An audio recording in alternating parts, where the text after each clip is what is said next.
وقائد الغر المهجرين سيدنا وسندنا وحبيبنا وشفينا وكريمنا ومولانا محمد وآله وأصحابه أجمعين.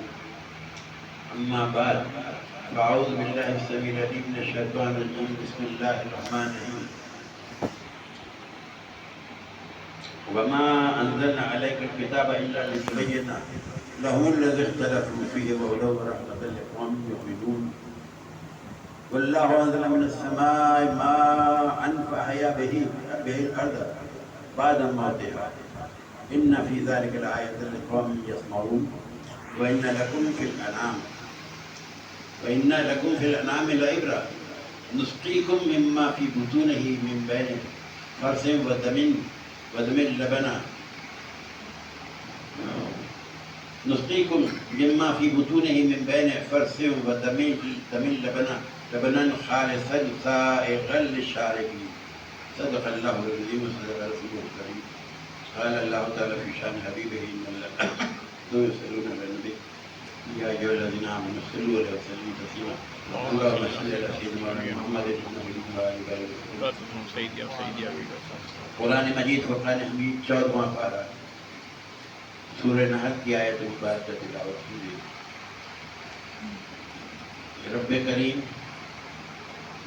فرما رہا ہے تاللہ لقد ارسلنا الى امم من قبلک فزین لهم الشیطان اعمالهم فهو ولیہم اليوم ولهم عذاب الیم. اللہ کی قسم ہم نے آپ سے پہلے بھی کئی امتوں کو کی طرف رسول بھیجے مگر شیطان نے ان کے اعمال کو خراب کر دیا. بری سوچ تو آج وہی ان کا دوست ہے اور ان کے لیے دردناک عذاب ہے. وما انزلنا عليك الكتاب الا تبين لهم الذي اختلفوا فيه وهدى ورحمة لقوم يؤمنون.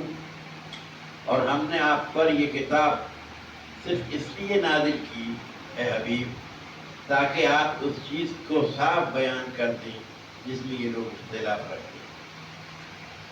اور یہ کتاب مومنوں کے لیے ہدایت ہے اور رحمت ہے. واللہ انزل من السماء ماء فاحیا به الارض بعد موتها. اور اللہ نے آسمان سے پانی برسایا پھر اس پانی سے زمین کو اس کے مردہ ہونے کے بعد زندہ کیا. ان فی ذلک لآیۃ لقوم یسمعون. بے شک اس میں ان لوگوں کے لیے نشانیاں ضرور ہیں جو اس کو غور سے سنتے ہیں یعنی اللہ کے خلاف. وَإِنَّ لَكُمْ فِي الْأَنْعَامِ لَعِبْرَةً.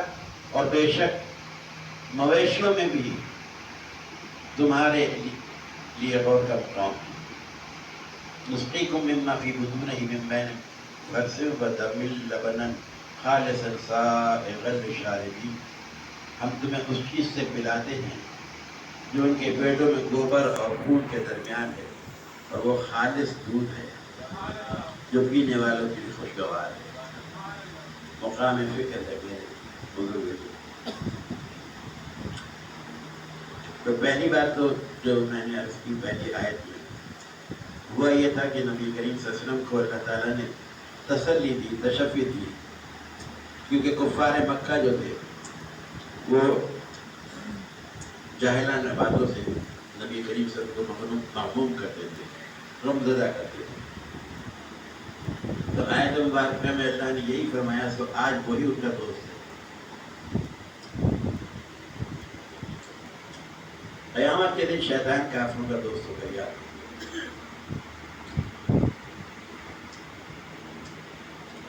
اور یہ جو اللہ نے فرمایا اس کے بعد کی آیت میں کہ ہم نے آپ پر یہ کتاب صرف اس لیے نازل کی ہے تاکہ آپ اس چیز کو صاف بیان کریں جس میں یہ لوگ اختلاف رکھتے ہیں. یہ کتاب مومنوں کے لیے ہدایت ہے. تو پہلے آیت میں اللہ نے کفار کے لیے وعید شدید بیان کی مطلب سخت پکڑ کی. اور اس بات میں اس آیت مبارکہ میں ان پر ایک بار پھر حجت قائم کی اور ان کے شبہات کو ظاہر کیا. نبی کریم صلی اللہ علیہ وسلم کے زمانے بعثت میں لوگ مختلف دینوں اور ملتوں کے پیروکار تھے. لوگوں نے اپنی خواہشوں سے مختلف دین بنا لیے تھے. یہودی حضرت عزیر کو خدا کا بیٹا کہتے تھے، عیسائی حضرت عیسیٰ کو خدا کا بیٹا کہتے تھے، کفار مکہ فرشتوں کو اللہ کی بیٹیاں کہتے تھے، بعض مشرکین بتوں کی پرستش کرتے تھے اور ان کو اللہ کی بارگاہ میں سفارشی کہتے تھے، یہ ہماری بخشش کرائیں گے۔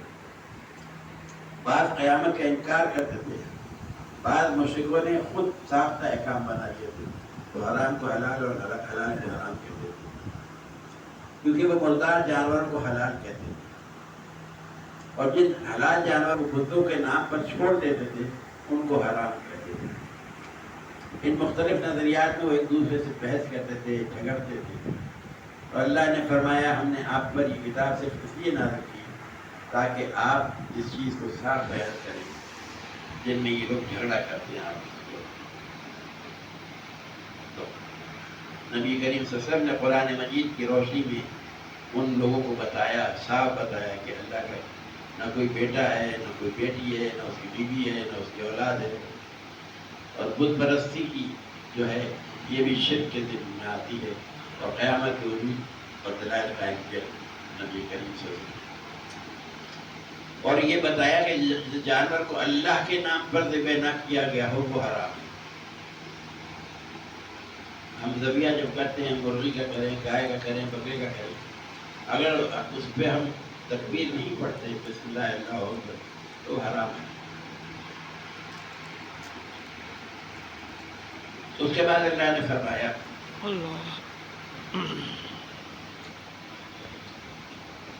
کہ یہ کتاب جو ہے یہ صرف مومنوں کے لیے ہدایت اور رحمت ہے، تمام انسانوں کے لیے، مگر ہدایت اور رحمت صرف مومنوں کے لیے ہے جو ایمان لائے اور اس پہ عمل کیا۔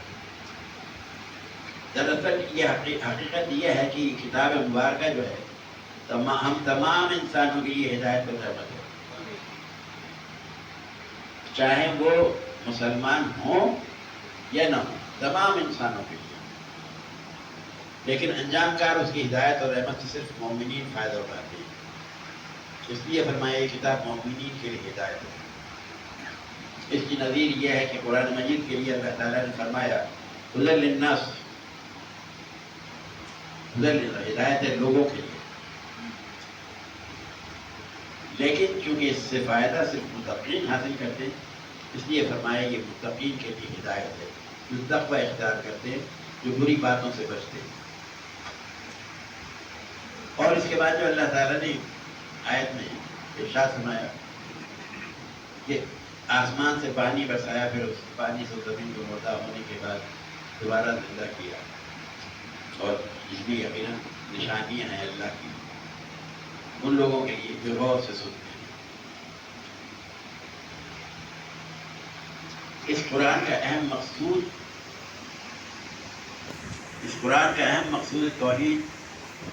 توحید، رسالت، مبدأ اور معاد کو ثابت کرنا ہے، پھر تہذیب اخلاق، تدبیر منزل اور سیاست مدنیہ کو بیان کرنا اس قرآن کا مقصد۔ اس سے پہلی آیتوں میں اللہ رب کریم نے مشرکوں کو رد فرمایا، مشرکوں کا، اور اس کے بعد پھر اہم مقصود کا ذکر فرمایا، اور وہ توحید ہے، وحدانیت۔ کیونکہ آسمان سے پانی برسانا، زمین سے فصل اگانا، یہ کس کا کارنامہ ہے؟ حضرت عیسیٰ، حضرت عزیر اور فرعون اور نمرود کو خدا کہا گیا، لیکن ان کے پیدا ہونے سے پہلے بھی تو بارش ہوتی تھی اور زمین پہ سبزہ اگتا تھا۔ بے جان مورتیوں اور دیوتاؤں کا بھی یہ کارنامہ نہیں ہو سکتا، کیونکہ بت تو خود بے جان ہوتے ہیں اور وہ بارش اور فصل اگانے میں مؤثر نہیں ہوتے، اور دیوی دیوتا بھی حادث اور فانی ہیں، ان کے پیدا ہونے سے پہلے بارش ہوتی تھی اور فصلیں ہوتی تھی، اس لیے ان میں بھی کوئی بارش نہیں، برسانے کی، نازل کرنے کی کوئی حیثیت نہیں۔ تو آیت مبارکہ میں یہ بھی فرمایا کہ مردہ زمین کو زندہ کرتا ہے، اس میں قیامت اور حشر پر دلیل کرتا ہے۔ دلیل یہ ہے کہ جب وہ مردہ زمین کو زندہ کرتا ہے تو مردہ انسان کو کیوں زندہ نہیں کر سکتا؟ اور پھر اس سے اگلی آیت میں جو بہت خوبصورت بات اللہ نے کہی، اور جو مقام فکر ہے ہم سب کے لیے، بے شک مویشیوں میں بھی تمہارے لیے غور کا مقام ہے، ہم تمہیں اس چیز سے پلاتے ہیں جو ان کے پیٹوں میں گوبر اور خون کے درمیان ہے، اللہ اکبر، اور وہ خالص دودھ ہے جو پینے والوں کے لیے خوشگوار ہے۔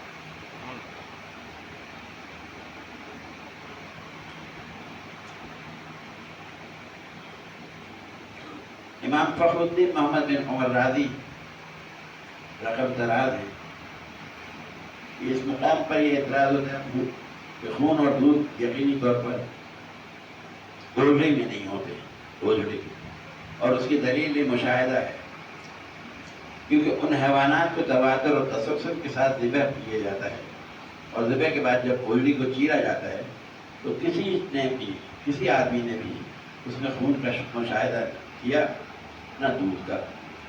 اگر خون اور دودھ اوجڑی میں پیدا ہوتا تو ضروری تھا کہ کسی نہ کسی موقع پر وہ دکھائی دیتا، اور جس چیز کی فساد اور بتلانے پر مشاہدہ دلالت کرتا ہے، اس سے استدلال کرتا ہے، اس پر اعتماد کرنا جائز نہیں، بلکہ صحیح یہ ہے کہ جب کوئی جاندار غذا کھاتا ہے تو اگر وہ جاندار انسان ہو تو غذا اس کے معدے میں پہنچ جاتی ہے، اگر وہ جاندار مویشی ہو تو پھر وہ غذا اس کی اوجڑی میں پہنچ جاتی ہے، اور مویشیوں میں سے جب مادہ غذا کھاتی ہے اور وہ غذا یا چارہ اس کی اوجڑی میں پہنچتا ہے اور چارہ وہاں پک جاتا ہے تو ہضم اول حاصل ہوتا ہے اس کو۔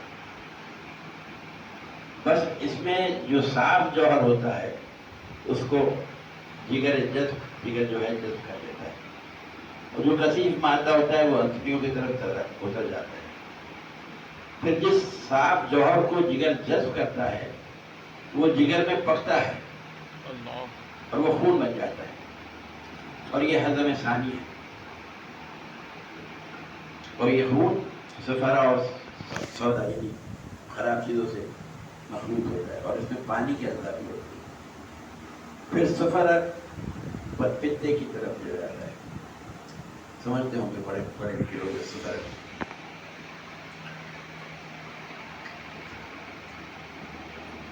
اور یہ ہضم ثانی ہے، اور سودا جو ہے وہ دلی کی طرف چلا جاتا ہے، اور پانی گردوں کی طرف چلا جاتا ہے، اور گردوں سے مثانے کی طرف منتقل ہو جاتا ہے، اور خون رگوں میں چلا جاتا ہے۔ یہ نظام کائنات ہے ہمارے آپ کی نسل پر، اور یہ وہ رگیں ہیں جو جگر میں پیدا کی گئی ہیں، اور یہاں ہضم ثالث حاصل ہوتا ہے، اور جگر اور تھنوں کے درمیان بھی بہت باریک باریک رگیں ہیں، جگر سے خون اور ان رگوں میں آتا ہے، اور ان رگوں سے تھنوں میں آ جاتا ہے، تھنوں میں سفید رنگ کے نرم حدود ہوتے ہیں تھنوں میں، اور جب وہ خون ان رگوں سے تھنوں میں پہنچتا ہے تو ان سفید حدود میں آ جاتا ہے، تو اللہ تعالیٰ اپنی قدرت سے خون کی صورت کو دودھ میں منتقل کرتا ہے، اور تھنوں میں دودھ کے پیدا ہونے کی صحیح کیفیت یہ ہے۔ اللہ، اگر یہ اعتراض کیا جائے کہ مویشیوں میں جو نر ہیں ان کی اوجڑیوں میں دودھ، یہ غذا اور چارہ ان کو انہی مراحل سے گزرتا ہے، پھر ان میں دودھ کی پیدا نہیں ہوتا، سوال تو کر سکتے ہیں۔ تو اس کا جواب یہ ہے کہ رب کریم نے ہر چیز کی تدبیر اس طرح کی ہے جو اس کے لائق اور مناسب ہو، مرد ہو، مذکر ہو، مؤنث ہو، مؤنثہ ہو، جو اس کے لائق اور مناسب، اور جس میں اس کی مصلحت ہو۔ تو ہر حیوان میں مذکر کا مزاج گرم اور خشک ہوتا ہے، اور مؤنث کا مزاج سرد اور تر ہوتا ہے، اور اس میں حکمت یہ ہے کہ مؤنث کے بدن کے اندر بچہ تیار ہوتا ہے اور خلقت کے مراحل میں طے کرتا ہے، تخلیق کے مراحل۔ اس لیے ضروری ہے کہ مؤنث کے بدن میں رطوبات زیادہ رطوبتیں. اس کی دو وجہ ہیں. پہلی وجہ یہ کہ بچہ رطوبتوں سے پیدا ہوتا ہے. تھوڑا سا ٹائم زیادہ لے رہا ہوں آج کا یہ مجھے اندازہ ہے 5-10 منٹ لگے.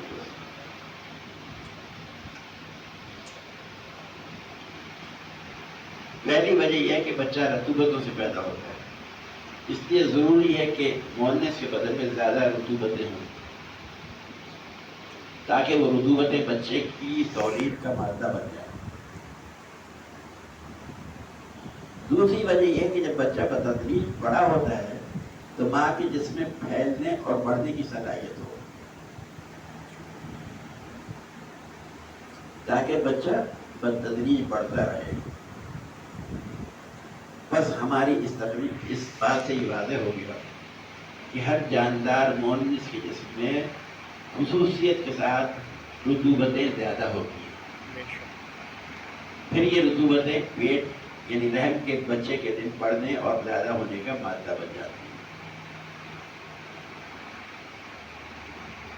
اور جب وہ بچہ ماں کے رحم میں ہوتا ہے اور جب بچہ ماں کے رحم سے منفصل ہو کر پیدا ہوتا ہے تو وہ رطوبتیں رحم سے منتقل ہو کر ماں کے پستانوں اور تھنوں میں چلی جاتی ہیں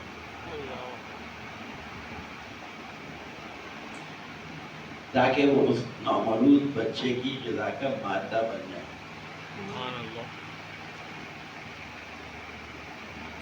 جب آپ نے یہ سب تفصیل کو جان لیا تو ہم کو یہ معلوم ہو گیا کہ کس سبب سے خون مادہ اور مؤنث میں دودھ کی شکل میں منتقل ہوتا ہے.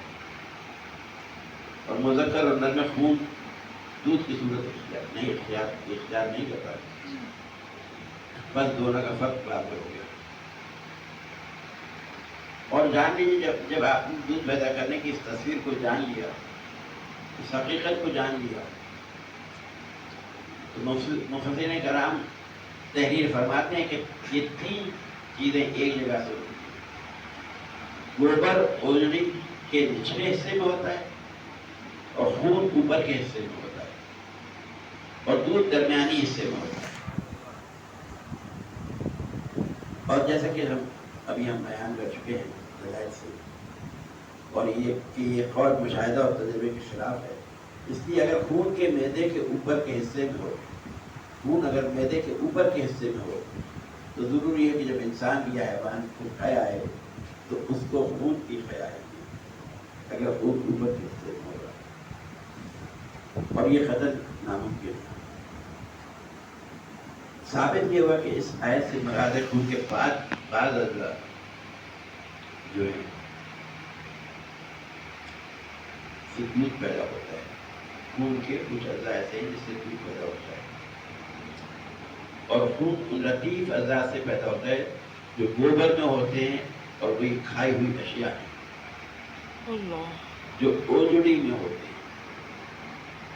اور یہ دودھ ان اجزاء لطیفہ سے پیدا ہوتا ہے جو پہلے گوبر میں تھے, پھر وہ اجزاء لطیفہ دوسری بار خون میں آئے, پھر اللہ تعالیٰ نے ان اجزاء کو کثیفہ اور غلیظہ سے خون کو مصفہ کر دیا ہے. اور اس میں وہ صفات پیدا کرتی کہ وہ ایسا دودھ بن گیا جو بچے کے بدن کے موافق ہے.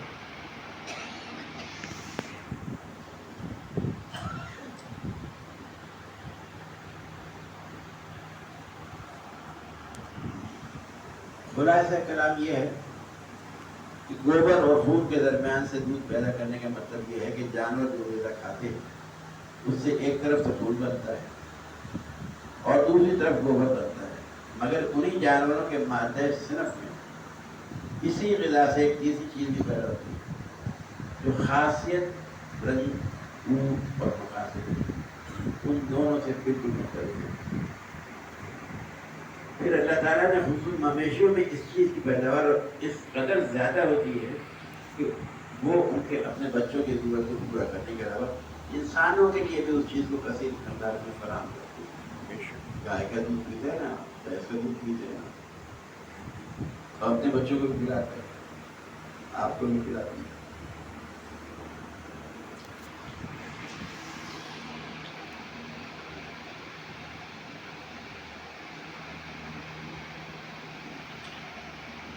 اور ثابت یہ ہوا کہ جس طرح دودھ پیدا کرنے کے نظام غور و فکر کرنے سے اللہ تعالیٰ کے وجود اور اس کی وحدانیت کا پتہ چلتا ہے، جو کوئی اور نہیں کر سکتا سوائے رب کے۔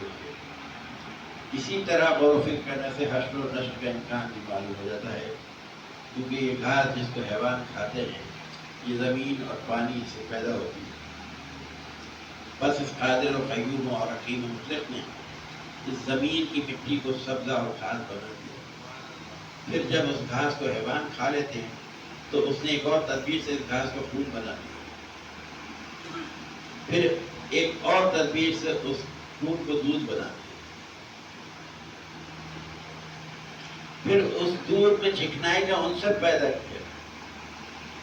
اللہ ثابت یہ ہوا کہ وہ قادر و قیوم اور حکیم مطلق اس پر قادر ہے، بے شک کہ وہ اجسام کو ایک صفت سے دوسری صفت کی طرف انتقال کر سکتا ہے، منتقل کر سکتا ہے، اور ایک حال سے دوسرے حال کی طرف منتقل کرتا ہے۔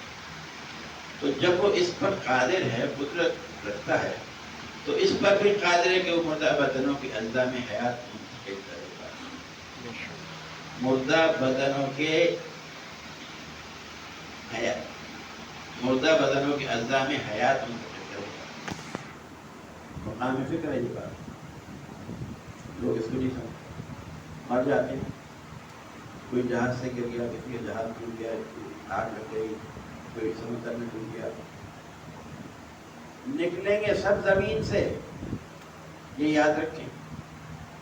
کہیں ڈوبا ہو، کہیں جلا ہو، کہیں اس کی راکھ ہو گئی ہو، نکلیں گے وہ مٹی کے ذرات سے ہی جس میں پیدا ہوئے تھے، بے شک جو جسم کا تھا اثر،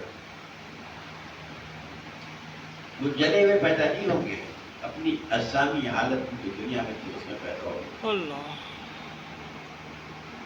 تو ان چیزوں پر غور و فکر کرنے سے معلوم ہوتا ہے کہ قیامت کو قائم کرنا اور مردوں کو زندہ کرنا یہ ایک ممکن امر ہے، بے شک اور اللہ کے نزدیک قیامت قائم کرنے اور مردوں کو زندہ کرنے کا جو وقت مقرر کر دیا گیا ہے، اس وقت میں اللہ تعالیٰ قیامت کو ضرور قائم کرے گا اور مردوں کو زندہ کرے گا۔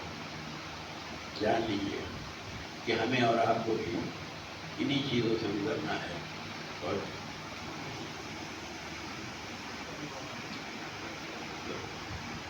اللہ سے التجا ہے کہ جو ہم سنتے ہیں کلام مجید فرقان حمید کی وضاحتوں سے، اس کو اللہ تعالیٰ ہمیں سمجھنے کی اور اس پہ عمل کرنے کی اور اپنی عقل کو فطرت کے مقابل نہ کرنے کی توفیق دے، کیونکہ ہم بات یہ ہے کہ ہم یہ بھی لوگ بہت سے دنیا میں کھڑے، اللہ نے ایسا کیوں کیا، اللہ نے ویسا کیوں کیا۔ یقین جانیے کہ اللہ نے جو کیا ہے صحیح اور سچا کیا ہے، اس میں کوئی تقاضے ہی نہیں، کوئی بات ہی نہیں ہے،